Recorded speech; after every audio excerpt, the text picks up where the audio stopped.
ஜாதி நம்ம இந்தியாவை விட்டு போயிடுச்சுன்னு நம்ம நினைச்சிட்டு இருக்கோங்க. இன்னமும் சில இடங்கள்ல இந்த ஜாதி பிரச்சனை இருக்குது. படிக்கிற ஸ்கூல்ல இருக்குது, வேலை செய்யற இடத்துல இருக்கு, ஒரு கோயிலுக்கு போனா அங்க ஜாதி பார்க்குறாங்க. தமிழ் சினிமாலையும் கூட ஜாதி இருக்குது. அதெல்லாம் நமக்கு எல்லாமே தெரியும். ஆனா ஜல்லிக்கட்டுல ஜாதி இருக்குதான்னு இப்பதாங்க எனக்கே தெரியுது. அங்கேயும் ஜாதி பார்க்குறாங்க. அதுவும் போலீஸுக்காரனுங்க பார்த்து ஒரு வீரரை போட்டு அடிச்சிருக்கானுங்க. மேல் ஜாதிக்கு ஒரு மரியாதையும் கீழ் ஜாதிக்காரனுக்கு ஒரு மரியாதையும் கொடுத்துருக்கானுங்க. எங்கன்னா மதுரையில் இருக்கிற பழமேடுங்கிற ஒரு பகுதியில் ஜல்லிக்கட்டு நடந்திருக்குதுங்க. அவர் வீரர் வந்து கலந்துருக்கிறாரு. அவர் 3 வருஷமா முதல் பரிசு வின் பண்ணி முக்கியமான ஒரு வீரர்.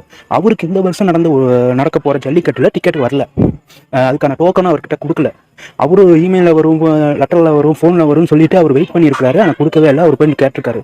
கேட்டானா இந்த உனக்கெல்லாம் இப்போ தரதில்லப்பா, நான் கொடுத்துட்டு ஆல்ரெடி எல்லாத்துக்குமே அப்படின்னு சொல்லியிருக்காங்க. அது மட்டும் இல்லாமல் அங்கே இருக்கிற போலீஸ் இந்த வீரரை போட்டு அடிச்சு காலெல்லாம் உடைச்சிருக்காங்க. அந்த வீரர் உண்மையுமே ரொம்ப ஃபீல் பண்ணி பேசி 2 வருஷம் சிறந்த வீரனா இருந்து 3 வருஷம் தொடர்ந்து நான் வாங்கிருக்கேன் எல்லா ஊர்லயும். எனக்கு டோக்கனும் வரல. ஜாதி பார்க்குறாங்க சார் முதல் காரியம். இதுல வந்து ஜாதின்றது மறுபடியும் வந்துருச்சு சார். மாடு என்னடி கேட்க போகணும் சார். அவங்க போலீஸ்காரங்க ஒரு 10 பேர் அடிச்சு விட்டாங்க சார். காயம்பட்டு வந்திருந்தாலும் மனசார மாடு குத்தி பிடிச்சு வீரத்தோட வந்துருப்பேன் சார். எதுவுமே பண்ணாதனால ரொம்ப ஊருக்கு போனவே அசிங்கமா இருக்கு சார். எங்க ஊருக்காண்டி நான் ஆழம் பேசுறேன் ரொம்ப நாள் கழிச்சு.